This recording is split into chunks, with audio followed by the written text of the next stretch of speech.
merasa perkara 90 lah inilah yang menjadi titik awal Indonesia tidak baik-baik saja. Ada dinamika yang luar biasa selama saya di Mahkamah Konstitusi, mulai dinamika ada yang sampai terjerat hukum karena pelanggaran yang berhubungan dengan kasus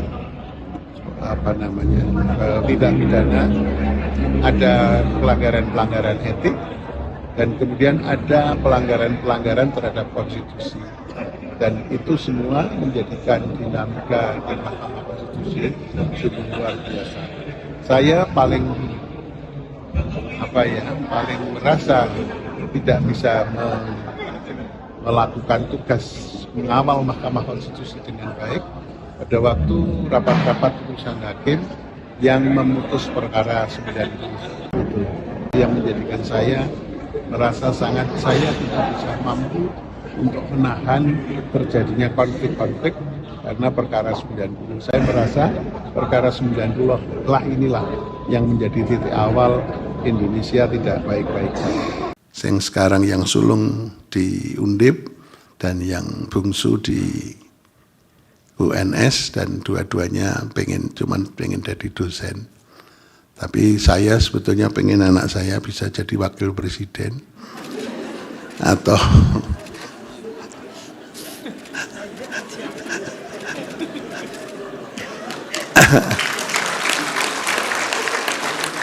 berarti cucu bapak nanti laki-laki, biar lahir di Solo ya, karena kalau lahir di Solo bisa jadi presiden atau wakil presiden, katanya begitu.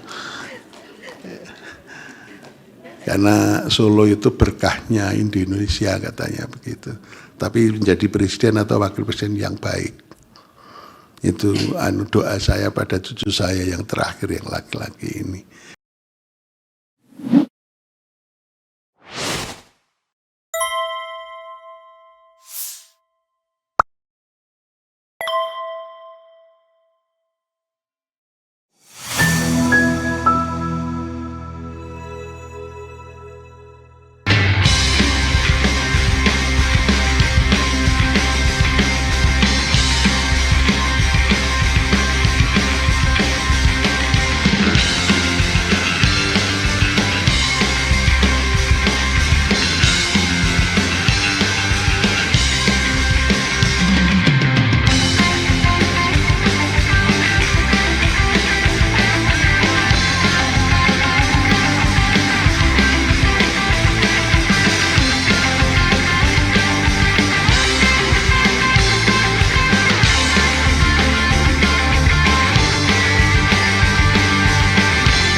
Bismillahirrahmanirrahim.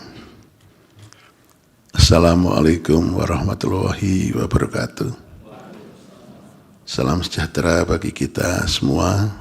Om Swastiastu, Namo Buddhaya, salam kebajikan dan rahayu. Yang sangat saya hormati, yang mulia Bapak Ketua Mahkamah Konstitusi, Bapak Dr.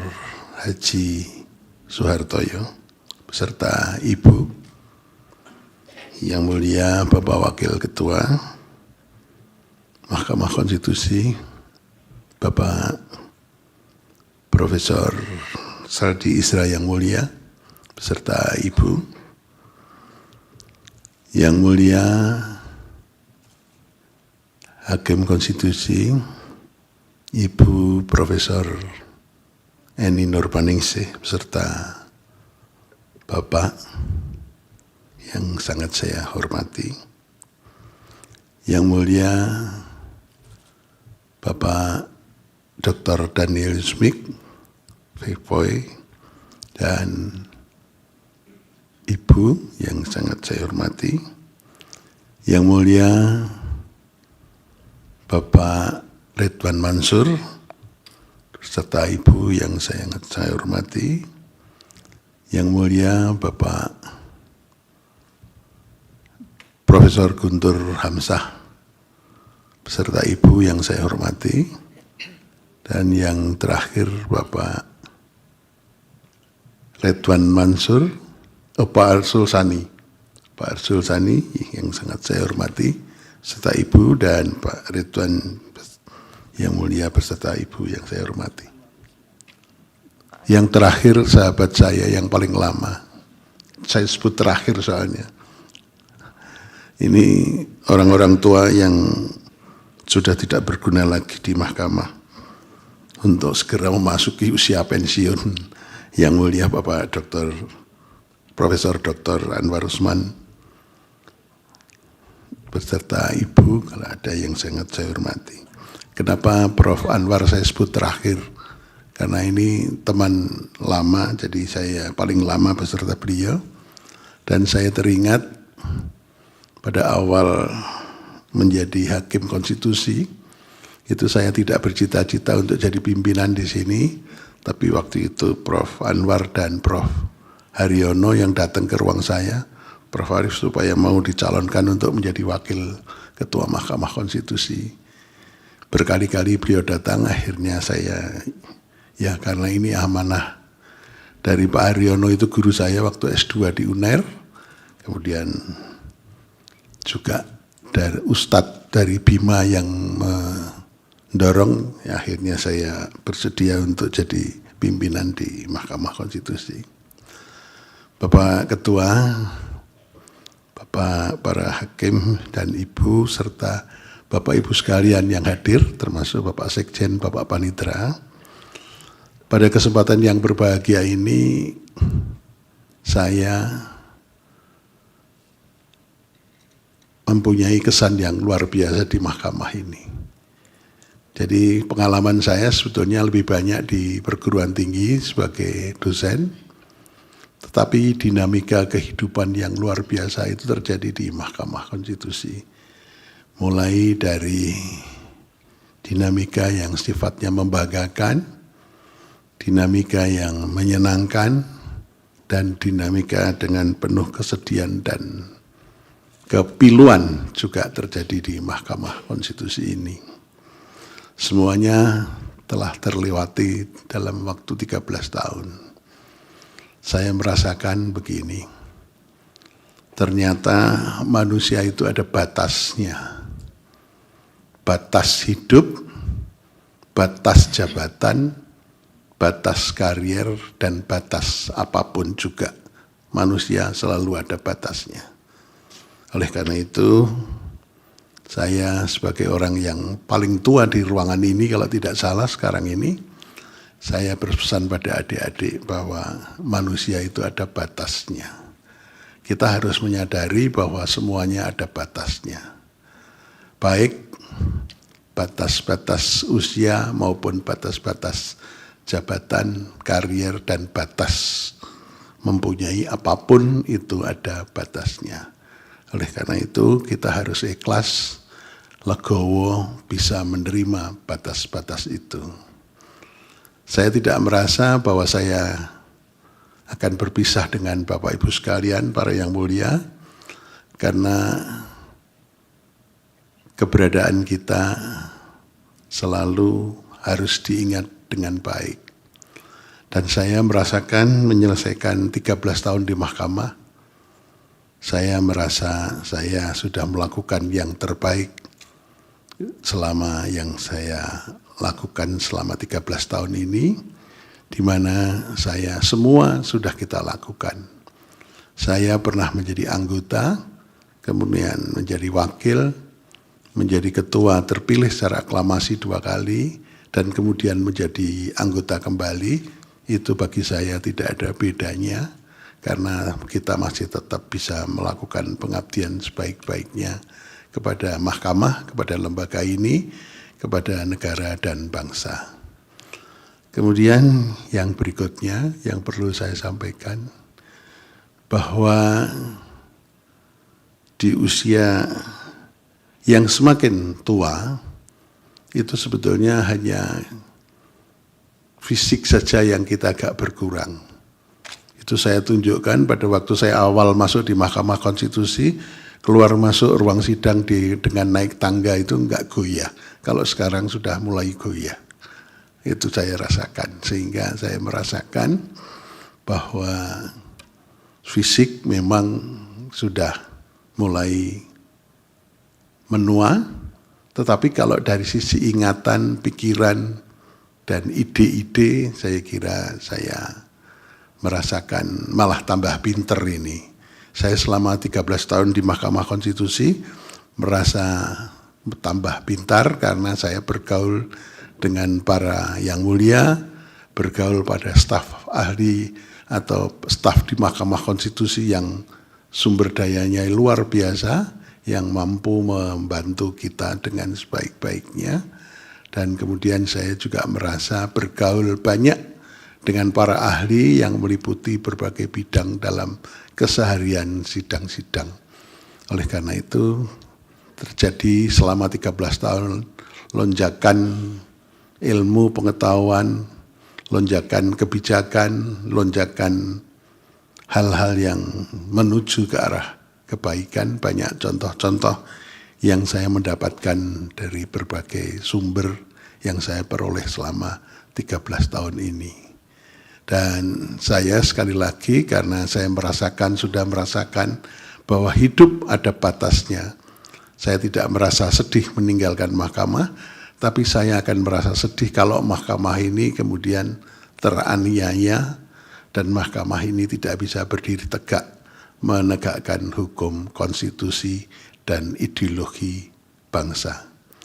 Sekali lagi saya pada kesempatan yang berbahagia ini mohon maaf pada para yang mulia, para ibu, bapak yang mendampingi yang mulia, atau kepada seluruh staf yang ada di mahkamah ini, apabila selama 13 tahun ada hal-hal yang tidak berkenan, karena saya orangnya memang sejak dulu, kalau lihat foto-foto tadi, waktu zaman saya SMA itu preman kampus, itu makanya saya enggak ngomong juga seenaknya sendiri.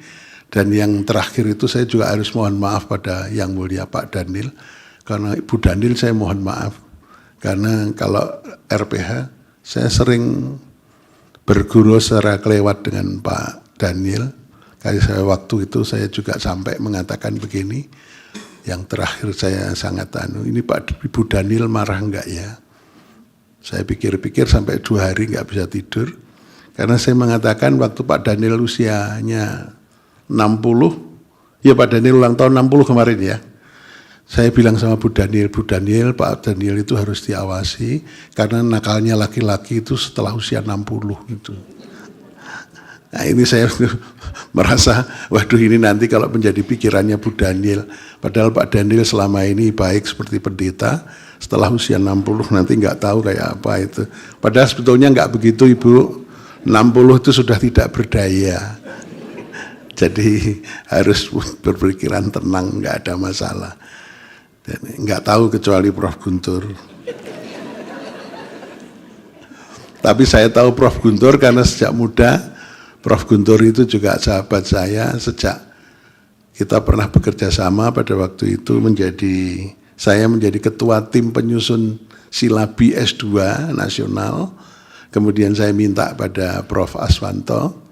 Prof. Aswanto saya sudah menjadi ketuanya, berasal dari Indonesia bagian Barat. Saya mohon untuk bisa didampingi sekretaris dari Indonesia Timur. Nah, Prof. Aswanto menyodorkan nama Prof. Guntur yang pada waktu itu adalah wakil pembantu dekan bidang akademik atau pembantu dekan 1 dari Universitas Hasanuddin. Kemudian kita sering bekerja sama. Akhirnya pada waktu MK membentuk Pusdik Pancasila dan Konstitusi, membutuhkan pejabat, saya mengusulkan pada Pak Mahfud MD dan Pak Janet, itu Prof. Guntur bisa maju ke Jakarta. Tapi Prof. Ida ya?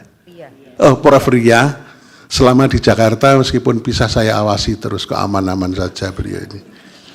Ya. Dan kemudian pada waktu kita membutuhkan sekjen, saya juga menyampaikan pada Presiden dan Wakil Presiden, Prof. Guntur dibutuhkan untuk menjadi sekjen, akhirnya jadi sekjen. Jadi kariernya Prof. Guntur paling lama malah di Mahkamah Konstitusi. Mulai dari Kapusdik sampai kemudian sekjen dan sekarang menjadi hakim. Oleh karena itu beliau termasuk orang yang lama yang berpengalaman di sini.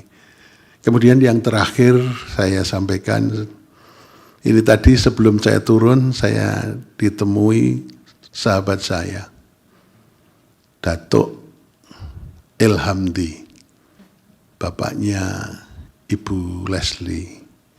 Datang ke tempat saya khusus kita berdoa bersama untuk mendoakan apa? Mendoakan, bukan mendoakan pribadi masing-masing, tapi mendoakan negara Republik Indonesia ini supaya baik-baik saja untuk kepentingan anak cucu kita. Tetapi ada pesan yang terakhir yang saya tergelitik, Prof. Arif kan juga bapaknya Prof. Saldi, tolong kalau nakal itu diberitahu Prof. Saldi. Kelihatannya Prof. Saldi mungkin kalau di rumah agak nakal ini. Itu. Jadi tadi Pak Datuk itu sahabat saya sejak dulu, saya kenalnya sudah 30 tahun lebih. Sebelum saya kenal Prof. Saldi, itu saya sudah bersahabat baik dengan Datuk Ilhamdi, bapaknya Ibu Leslie. Tadi pesan kepada saya begitu. Dan beliau datang dari Padang khusus untuk memberikan doa kepada saya, karena saya telah memasuki Purna Bakti baik sebagai hakim konstitusi di usia 70 maupun Purna Bakti sebagai hakim guru besar di Fakultas Hukum Universitas Diponegoro. Dan saya merasa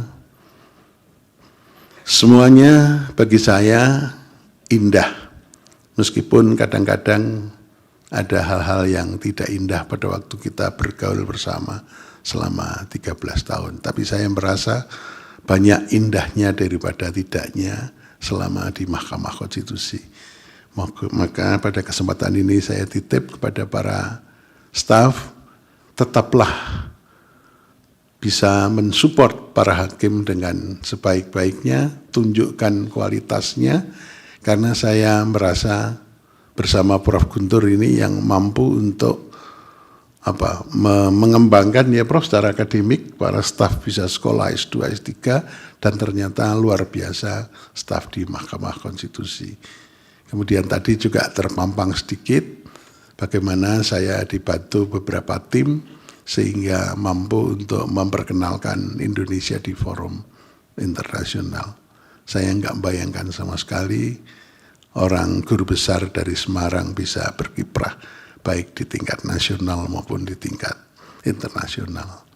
Sekali lagi saya mohon maaf, dan pada kesempatan yang terakhir saya terima kasih pada istri saya yang selalu mendampingi saya.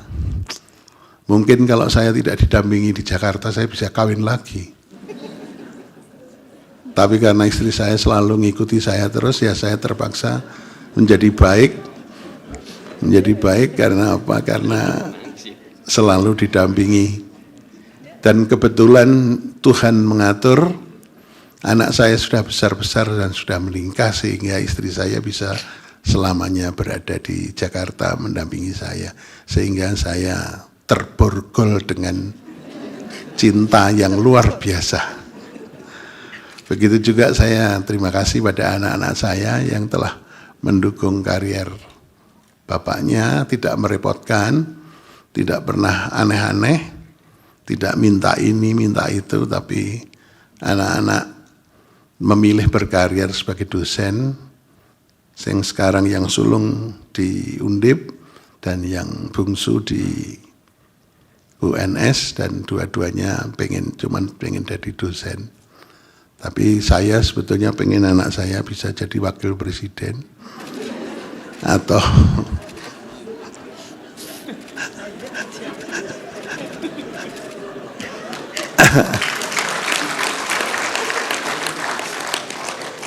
tapi tidak jadi kenyataan itu. Tapi yang lucu, anak saya yang bungsu setelah jadi dosen di UNS, anaknya yang kecil waktu melahirkan itu ada pilihan, bisa melahirkan di Semarang dan bisa melahirkan di Solo.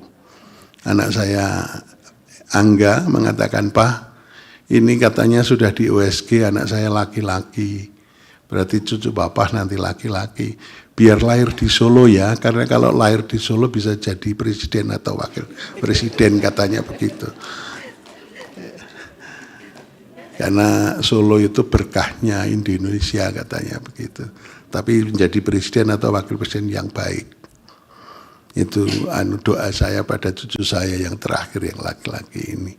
Demikian Bapak Ibu sekalian, karena kalau suasana pidato sedih itu enggak enak. Makanya saya sering bergurau karena ada 4 macam dosen ini para pers supaya pada tahu. Ya, dosen itu ada 4 macam. Yang pertama adalah dosen yang bodoh tapi ngajarnya juga enggak enak. Jadi dosen yang bodoh tapi bodoh. Terus kemudian kalau meningkat, dosen yang bodoh itu pengetahuannya sedikit tapi ngajarnya enak. Itu namanya dosen bodoh pinter ngajar. Kemudian yang ketiga, dosen yang pinter tapi bodoh ngajar. Artinya apa? Pengetahuannya banyak, doktor atau bahkan profesor, tapi ngajarnya nggak enak, kepinterannya untuk diri sendiri. Ya yang terakhir ini saya katanya. Dosen yang pinter ngajar, pengetahuannya banyak, profesor, doktor, dan ilmu pengetahuannya bisa ditransfer kepada anak didik, anak muridnya. Terima kasih, mohon maaf kurang lebihnya, karena saya juga suka enak, daripada kebablasan nggak jelas, saya akhiri saja. Terima kasih, Assalamualaikum warahmatullahi wabarakatuh. Om Santi, Santi Om. Yang terakhir begini, kalau naik mimbar dari sini, turunnya dari sini supaya kariernya mengalir. Jangan maju mundur nanti kariernya nggak mengalir.